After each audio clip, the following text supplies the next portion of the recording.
आप सभी का बहुत बहुत नमस्कार करेंगे। आपके साथ मैं ऋतिका पांडे और इस वक्त की बड़ी खबर देख रहे हैं। जी आपको बता दें, पदमपुर से आरिजा थाने में एक मीडिया कर्मी के साथ पुलिस द्वारा जी आपको बता दें कथित अभद्र व्यवहार और धक्का मुक्की का मामला जो है सामने आ रहा है। मामला कह सकते हैं कि गर्माता जा रहा है। साथ ही साथ आपको बताना चाहेंगे कि आरोप है कि ड्यूटी के दौरान जानकारी लेने पहुंचे पत्रकार के साथ न केवल बदतमीजी की गई बल्कि उनका मोबाइल भी छीन लिया गया, फोन भी छीन लिया गया। इस घटना के बाद स्थानीय प्रेस संगठनों ने पुलिस की कार्यप्रणाली पर बड़े सवाल खड़े किए, उनके खिलाफ मोर्चा भी खोल दिया। एक स्थानीय पत्रकार किसी मामले में पक्ष जानने के लिए थाना पहुंचा था। मामूली सी बात थी।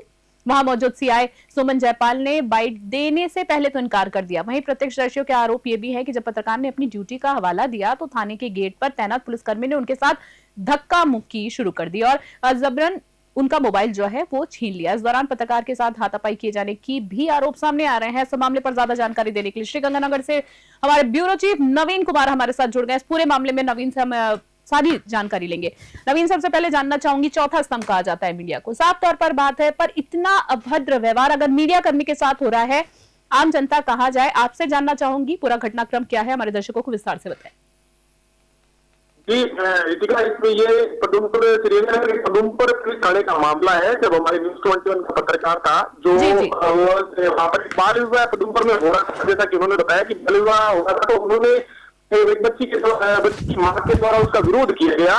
तो पत्रकार उसी न्यूज को कवर करने के लिए पुलिस थाने पदमपुर पहुंचे थे। तो उसके बाद में उन्होंने जाकर के वहां से परिजनों से बातचीत की तो पुलिस वालों परिजन को अंदर लेके चले गए, काउंसलिंग वगैरह करवाने लगे। उसके बाद में पत्रकार ने इस पूरे घटनाक्रम को लेकर के जाकर के वहां जो एसआई सुमन जयपाल है उनसे उन्होंने इस पूरे प्रकरण पर विस्तार से प्रकाश डालने की बात रही। तो वहां पर जो एसआई सुमन जयपाल उन्होंने मना किया कि मैं इससे कोई बाइट नहीं दूंगी आपको। साथ में वहां पर जो पुलिस अधिकारी जो खड़े थे बाहर गेट पर उनके द्वारा और एक उनके साथ महिला कांस्टेबल थी जिनके द्वारा फोन छीना गया पत्रकार का, क्योंकि और उनके साथ में अभद्र किया गया, जैसे कि आप विजुअल में देख ही रहे हैं।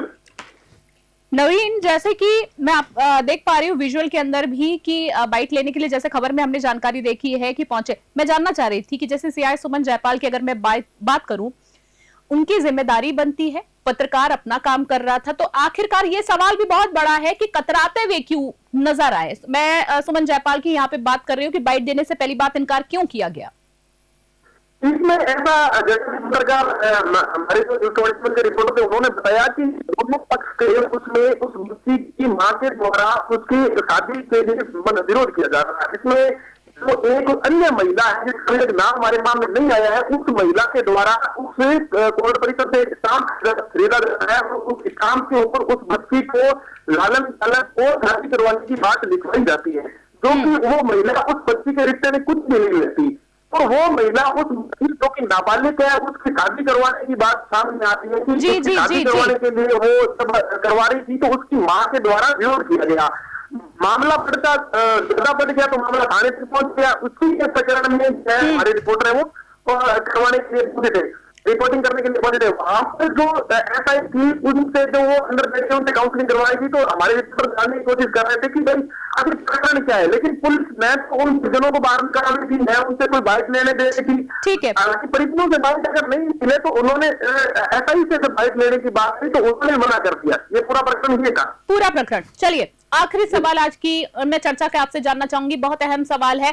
जैसे कि ड्यूटी के दौरान ये पूरी घटना हुई, पत्रकार अपना काम कर रहा था, जैसे कि हमने देखा कि सीआई की मैं बात कर रही हूँ, सुमन जयपाल की बात कर रही हूँ, क्या सुमन जयपाल के खिलाफ कोई कानूनी कार्रवाई अब की जाएगी? इस पूरे मामले को लेकर अगर मैं बात करूं तो क्या कुछ देखा जा रहा है, इस पर कोई एक्शन लिया जाएगा, इसको भी ठंडे बस्ते में डाल दिया जाएगा? देखिए, ये पदमपुर पुलिस थाना एक ऐसा पुलिस थाना है जो हमेशा चर्चा में बना रहता है। यहाँ पुलिस अधिकारियों की नशाखोरों के साथ में बाइटें जो ऑडियो तथाकथित ऑडियो लिखी होता है न्यूज 21 के रिपोर्टरों के द्वारा सार्वजनिक किया जाता है, उसका पूरा भंडाफोड़ किया जाता है, एसपी तक पहुंचाई जाती है। इसके बाद में ये रिपोर्टरों के साथ यहाँ पर जो यहाँ का स्टाफ है वो न्यूज 21 के रिपोर्टरों के साथ में इस तरीके का व्यवहार करता है। जबकि वीडियो में आप देख रहे हैं कि एक पुलिस कर्मी जो की बिल्कुल देख पा रहे हैं अनुच्छेद 19(1) के तहत जो अभिव्यक्ति की स्वतंत्रता और प्रेस की स्वतंत्रता का जो अधिकार है उसका सरेआम उल्लंघन कर रहा है, यानी संविधान की सरेआम धज्जियां उठा रहा है वो व्यक्ति, जिसके खिलाफ 266 के रेट में कार्रवाई की गई। तो हाईकोर्ट में जो प्रिवेंटिव कार्रवाई कानूनी कार्रवाई की जा सकती है। हालांकि न्यूज 21 की टीम जो है वो नेक्स्ट स्टेज पे कदम उठाएगी भी, लेकिन सबसे बड़ा सवाल ये बन रहा है कि जो कानून की रखवाली है वो सरेआम धज्जियां उड़ा रही है। एफआई प्रकरण कुछ दिन पहले जोधपुर के अंदर हाईकोर्ट के जजमेंट इस प्रकरण को लेकर आने से पूरा थाना सस्पेंड हो सका, लेकिन इनके गजानगर पुलिस के एक्टिंग मोटे हैं या जो भी स्थानीय लोग उनको इस बात से कोई लेना देना नहीं है। सरेआम जो कि आप देख रहे हैं आर्टिकल जो है वो सरेआम उल्लंघन कर रहा है, लेकिन कोई सुनने वाला नहीं है। कोई सुनने वाला नहीं। नवीन कुमार इस पूरे मामले में पैनी नजर बनाए रखेगा। फिलहाल बड़ी खबर है, इस मामले में जानकारी देने के लिए आपका बहुत बहुत धन्यवाद। ब्यूरो चीफ श्रीगंगानगर से नवीन कुमार हमारे साथ थे। देखिए, इस पूरी खबर को देखकर एक बात तो साफ तौर पर समझ आती है कि कानून जो है उनके हाथ कहते हैं कि बंधे हुए होते हैं। फिलहाल यहाँ पे उनके हाथ खुले हुए नजर आ रहे हैं। मेरे कहने का मतलब ये है कि नियमों की सरेआम धज्जियां उड़ाती हुई दिखाई जा रही है। पत्रकारों को, मीडिया को चौथा स्तंभ कहा जाता है, पर यहां पर आप देख सकते हैं विजुअल में आपने साफ तौर पर हमारे चैनल के माध्यम से देखा कि एक पुलिस वाले जो हैं ड्यूटी के दौरान अभद्र व्यवहार एक पत्रकार के साथ करते। पत्रकार सिर्फ एक बाइट यानी कि जानकारी लेने के लिए गए थे, वो उनकी जिम्मेदारी थी। पुलिस की जिम्मेदारी ये बनती थी कि इस पूरे मामले में जानकारी दे। इस विजुअल की मैं बात कर रही हूँ फिलहाल, और इस पूरे मामले का जो कुछ भी बड़ा अपडेट होगा हमारे चैनल के द्वारा आपको जानने को मिलेगा। फिलहाल की बड़ी खबर में इतना ही। देखते रहे न्यूज़ 21। फिलहाल के नमस्कार, जय हिंद, जय भारत।